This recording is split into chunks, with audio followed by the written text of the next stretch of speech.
What's up, you guys? I'm Nick, and today I want to tell you all the details about my first rental property purchase that I bought back in December of 2016. The house is a side-by-side duplex in Corey, Pennsylvania, where my wife and I live. But when I bought the property, we weren't married yet, and I just moved home from Philadelphia, where I spent the last 2 years working for the largest mutual fund company in the world, Vanguard. When I moved home from Philadelphia, I was temporarily living with my dad until I could find a good multifamily property to purchase and live in, otherwise known as house hacking. If you're new to my channel and you're unfamiliar with what house hacking is, it's the idea of purchasing a single family home or a multifamily property and living in one of the rooms or the units and renting out the others. A good house hack deal will allow you to live for free every single month or even make a little bit of money after all of your expenses. House hacking is one of the best ways a new investor can get started with real estate. If a house hack deal is done correctly, then your tenants will cover all of your expenses of owning and operating the property. My duplex fell into my lap at the right time due to family connections. You see, my brother-in-law was already living in the other side of the duplex, and the owner at the time was always trying to convince him to buy the property, but he has no interest in being in rental real estate, and him and his new wife were looking for a brand new house to purchase for the first time, so they really had no interest in buying it. That's where I came in. My brother-in-law told me about the deal, so I gave the owner a call and went and looked at the property. When I met with the owner, I could tell it was a great deal.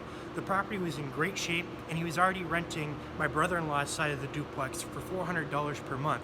Then he wanted to rent my side of the duplex to me for $425 per month until I could secure the financing to purchase the duplex. That only took 1 month, so I only had 1 month's rent invested into the deal before I purchased the property. In addition, the asking price was $55,000 and again was off market, so there was no realtor involved. He was also a motivated seller. He had no interest in listing it publicly, and it was the last of many rental properties that him and his wife had owned, and they really just wanted to be done with it and give the next owner a good deal. So based on that asking price and that income alone, I already knew it was a good deal, but I wanted to take it home and analyze it more thoroughly and put it in my spreadsheet. So let's go have a look at the numbers. I already mentioned that the purchase price is $55,000. The market rent is $825 per month if you were to count renting out my side to a new renter when I move out. Now, the market rent is actually $1,000 per month, but I'm giving my brother-in-law a good deal, and I won't be raising the price on my side of the unit until obviously when I move out and rent it to a new renter. The annual taxes on the property is about $1,749.77. So monthly, that comes out to about $145.77. The insurance was $576 annually, which translates into $48 per month. And I could actually get an exact quote on that because at the time I was working as an insurance agent, so I could quote it out with all the different companies and know exactly what I was going to pay. When I buy a rental property, I also make sure that I budget for repairs and capital expenditures separately. A lot of investors will just lump those two together, and there's a lot of different percentages. Some investors will use 5% for repairs and another 5% for capital expenditures and maybe another 5% for vacancy. I like to have my numbers a little bit higher so I can build in a little bit of cushion when I'm analyzing my deals. So for repairs, I was budgeting $82.50 per month for repairs. For capital expenditures, I was budgeting another $82.50 for capital expenditures, which is the larger things over time like roof and siding and further construction costs. Vacancy is another thing that you have to factor into your deals up front. This is where a lot of investors make mistakes and don't add this into their numbers. So I budgeted about $25 per month or 3%. Historically, this property has had no problem being rented, so 3% is even probably a little bit high for this property, but again, it's important to be conservative when you're analyzing your deals. Then the mortgage, I got a great deal. I got a 30-year fixed mortgage at only 10% down, or $5,500. And through my bank, which at the time it was Community Bank, I was able to negotiate no closing costs, which saved a little over $6,000 of closing costs up front.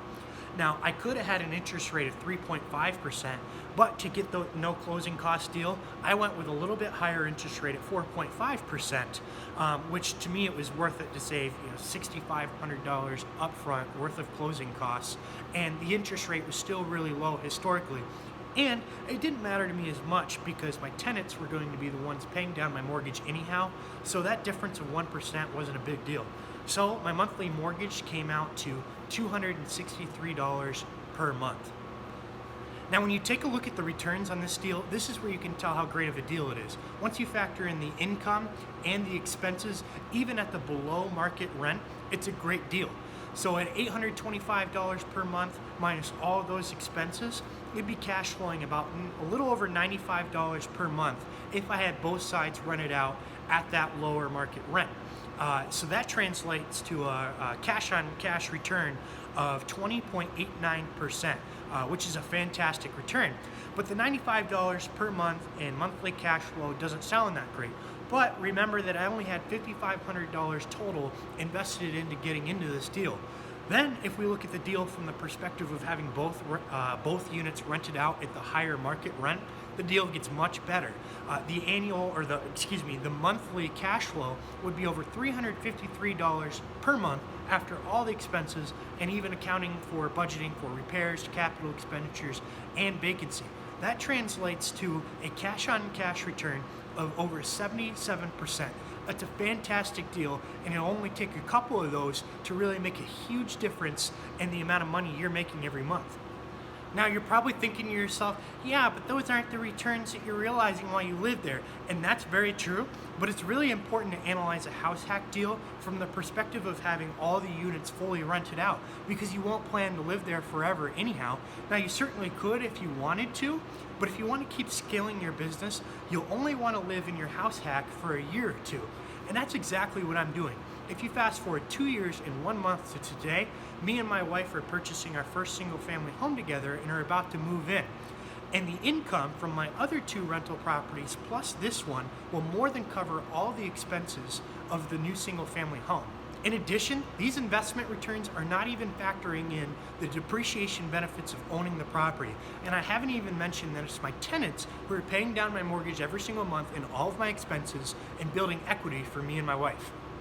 A lot of you are probably thinking that you could never find a deal like this in your neighborhood, and that very well may be true, but my point here is to show you that rental property investing in a small town can be very successful. I think a lot of YouTubers and people in the financial blogosphere create this negative image and only focus on large markets such as New York, LA, San Francisco, and all these other quickly growing cities. I really think that's creating this negative image on the internet that real estate investing can only be successful in big markets. However, that's not true at all. But there are certainly trade-offs for that higher cash flow opportunity. In my part of the country, I would never buy a rental property anticipating that it's going to go up in value at all. I strictly buy it for the cash flow. Sure, maybe over 30 years it'll appreciate in value to match inflation, but I certainly wouldn't expect it to outpace inflation. And that's true of a lot of small towns in America. But again, the cash flow opportunity is there. Look, I just showed you my deal, which is a 77% cash on cash return. You're not going to get those cash flow returns in big cities like New York and LA and San Francisco and Nashville and all these quickly growing cities. The reason I don't expect my rental properties to appreciate a lot in value is because I'm in a relatively depressed economic area. I'm really close to Erie, Pennsylvania, which is centrally located between Buffalo, New York, Pittsburgh, PA, and Cleveland, Ohio, and it's really in the middle of nowhere. A lot of the towns and cities around here are old manufacturing and industrial towns, and there's not a lot of new tech jobs like there are in these big cities. But that creates a lot of opportunity for lower priced real estate with high cash flow opportunities. And there's still a lot of people out here in these small towns who need a place to live. So that creates a lot of opportunities for you as the investor to find high cash flowing real estate. So if you're watching this video and you're sitting in San Francisco or New York City or LA or Nashville, I know it's easy to look at your local market and just think, wow, I can't find any cash flowing properties. But know that there's a lot of investors out there who are investing a couple hours away from them or several states away, and it can be done. You can find great cash flowing rental properties in smaller towns all across America. You just have to be willing to do it, be willing to work for it, and be willing to go get it. Hey guys, thanks for watching that video. If you haven't already, please take a second to hit that like button and subscribe to my channel. My channel is all about personal finance, investing, and entrepreneurship. I plan to document my entrepreneurial journey here on YouTube so I can show everyone that it's possible to succeed in a small town where the opportunities are fewer. The financial education system in our country is really screwed up, and I'm passionate about helping to change that. Financial freedom really can be achieved by anyone if they're willing to work hard and they make a few smart decisions over their lifetime. If no one ever ends up watching my videos, that's okay with me. I'll have it all documented so my future children can see just how I did it. Thanks for watching, and again, smash that like button and subscribe to my channel, and please stay tuned for the next one.